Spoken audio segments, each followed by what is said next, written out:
Assalamualaikum warahmatullahi wabarakatuh. Apa kabar hari ini anak-anak? Semoga sehat selalu dalam lindungan Allah Subhanahu wa taala. Oke anak-anak, sebelum ke materi hari ini kita mulai, marilah kita berdoa bersama-sama. Berdoa mulai. Bismillahirrahmanirrahim. Raditu billahi rabba wabil islami dina wabi muhammadin nabiyya wa rasulah. Rabbi zidni ilman nafi'an warzuqni fahman waj'alni minas solihin. Berdoa selesai. Anak-anak, untuk materi hari ini marilah kita simak video berikut ini sampai tuntas. Yang namanya bidang miring. Nah, tentunya bidang miring adalah salah satu persoalan sederhana ya, digunakan untuk sekali lagi mempermudah ya, bukan memperkecil. Nah, biasanya bidang miring dipakai untuk menaikkan suatu benda dari suatu ketinggian. Daripada menaikkan secara vertikal, maka lebih mudah jika menaikkan suatu bidang miring.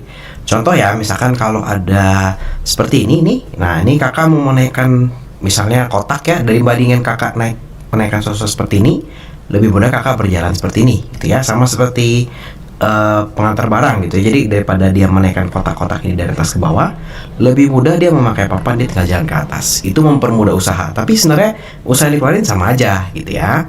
Oke, nah rumus bidang miring, nah ini rumusnya sama aja. Nah ini rumus bidang miring ya, bidang miring. Nah ini rumus sama aja nih sebenarnya, dimana KM sama dengan W per F. Tapi sekarang ada tambahan S per H gitu. S itu apa sih? S itu adalah panjang dari papan yang dipakai, sedangkan H itu tinggi, kita mau naikin berapa tinggi gitu ya. Yang lain sama, satuannya sama. Nah sekarang kita coba contoh yang pertama. Jadi sebuah bidang miring digunakan untuk menaikkan batu seberat 40 kg setinggi 5 meter. Jika panjang bidang miringnya 10 meter, berapa sih keuntungan mekanik? Jadi KM-nya berapa gitu ya. Gaya dorongnya berarti F, dan kemudian usahanya berapa? Oke, jadi sekarang kakak punya papan dipakai untuk menaikkan. Nah ini tingginya ada 5 meter, panjang papannya 10 meter. Nah ini adalah S-nya gitu ya. Kemudian dia punya batu, ini punya massa sebesar 40 kg. Nah berarti kita mesti cari yang namanya berat. Berat itu apa sih? W ya, ingat ya. W-nya adalah M dikali G. Berarti ini 400 Newton ya, dimana G-nya 10.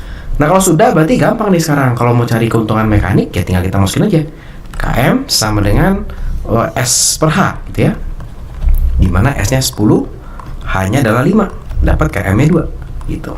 Mau cari apa nih? Cari F, ya berarti tinggal pakai rumusnya. Nah kita tinggal pakai rumusnya, dimana KM sekarang sama dengan W per F gitu ya. KM nya 2, W nya adalah 400 dibagi F, sehingga 2 dikali F sama dengan 400 nih. Dapat nih kita F nya adalah 200 Newton gitu ya. Terakhir tinggal kita mau cari berapa sih usahanya. Nah ini W besar harusnya ya, W besar work. W besarnya adalah F dikalikan dengan S nya gitu ya. F nya itu adalah 200 dikali S itu adalah jarak tempuh ya. Jadi jarak tempuh dari sini ke sininya itu sebesar berapa ini? 10 gitu ya, sehingga dapat nih 2000 Newton. Nah kalau kita pakai cara yang sama gitu ya, dengan apa namanya, dari angkat dari bawah ke atas. Nah ini kakak ternyata ada salah, ini F nya tuh harusnya 200 ya, benar 200. Kalau misal kita pakai W nya adalah F dikali S, dimana S nya ini adalah tingginya gitu ya.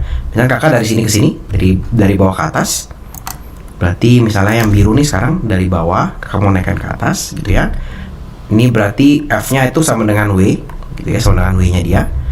S-nya ini sama dengan H-nya. Ini kalau kita hitung hasilnya sama nih, 400 dikali 5. Hasilnya sama-sama 2000 Newton. Nah, ini jadi sama aja nih sebenarnya nih. Gitu ya, cuma lebih mudah aja, tapi tidak memperkecil. Sekarang kita coba lagi soal berikutnya. Nah, kalau tadi kan gampang ya, ditanya KM, gaya dorong dan sebagainya.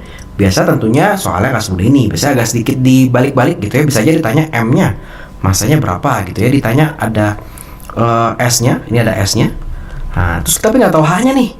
Nah, di sini berarti kita memanfaatkan Pitagoras gitu ya, dimana ketika kita mau mencari H, kita bisa pakai Pitagoras. Oke, berapakah massa? Berarti kalau digambarin sekarang ditanya adalah massa, semua keterangan sudah lengkap. Kita tinggal cari W-nya. Kita cari W-nya, dapat W kita bisa cari massanya, gitu ya. Oke, berarti sekarang kita mau cari H-nya dulu nih. Kenapa sih Kak cari H-nya dulu? Karena kita butuh yang namanya KM-nya.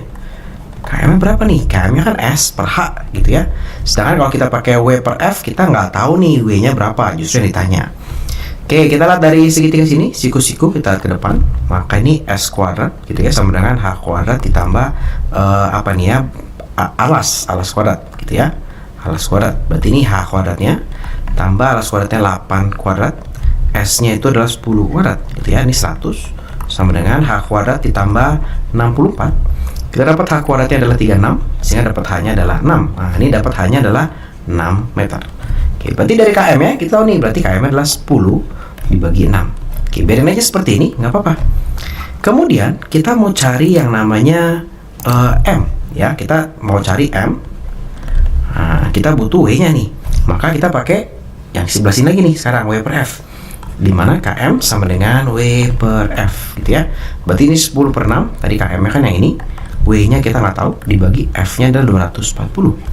Nah, ini kalau kita hitung, ini 240 kali ke sini ya. W sama dengan 10 dikali 240 dibagi 6. Nah, ini boleh coret jadi 4. Saya dapat nih W-nya 400 Newton. Nah, kalau dapat W-nya baru kita bisa masukin ke sini. Nah, ini baru kita bisa pakai ke sini ya. Nah, dimana berarti 400 sama dengan massa dikali 10. Berarti 10.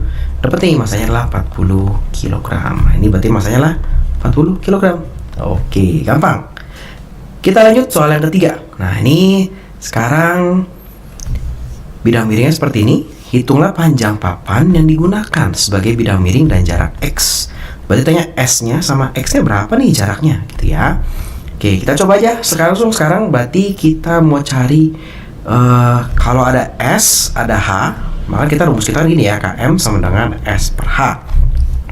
Tapi KM itu sebetulnya adalah W per F ya. Nah, ini sebetulnya kakak boleh ambil ini dan ini nih. Nah, sehingga sebetulnya kakak boleh menulis seperti ini, di mana S per H sama dengan W per F, gitu ya. Boleh, tapi kalau mau cari KM-nya dulu supaya aman, boleh. S per H, S-nya yang ditanya, dibagi H-nya 5. W-nya itu, nah W-nya itu adalah ini ya. Berarti W-nya adalah M dikali G. Ini kita taunya M-nya, kilogram. W itu satuannya Newton. Berarti 260 dikali 10, 2600 ya. Berarti ini 2600 per 1000. Ini boleh kita sederhanakan dulu. Oke. Nah, S-nya berarti sama dengan ini kali ke sana ya, 5 dikali 26 dibagi 10. Ternyata ini boleh dicoret jadi 2, ini coret jadi 13. Oh, dapat nih, S-nya adalah 13 meter. Berarti panjang papannya kita dapat nih 13 meter ya. Ini 13 meter. Nah, berarti sekarang kalau mau hitung X gimana Kak? Ya, ini kan segitiga, kita pakai Pitagoras. Nah, kalau di bidang miring pasti nih tegak lurus ya. Nah, kita anggap tegak lurus, walaupun mungkin aja dalam praktek sehari-hari nggak tegak lurus gitu ya. Ini tegak lurus, kita lihat depannya. Nah, berarti S kuadrat sama dengan X kuadrat yang kiri kanannya ditambah H kuadrat, ini H ya. Nah, ini X kuadratnya ada 13 kuadrat sama dengan X kuadratnya kita yang ditanya ditambah H kuadratnya adalah 5 kuadrat. Berarti 169 sama dengan X kuadrat ditambah 25. Nah, kalau pindah ke sebelah sini, ini pindah ke sebelah sini ya. Jadi 169 dikurang 25 sama dengan X kuadrat. 144 sama dengan X kuadrat, sehingga dapat nih X-nya adalah 12 meter. Itulah video kali ini, mudah-mudahan kita diberikan manfaat dari materi ini dan semoga kita diberikan pemahaman yang lebih. Oke, dari itu anak-anak, itu materi dari saya, kurang lebihnya mohon maaf. Assalamualaikum warahmatullahi wabarakatuh.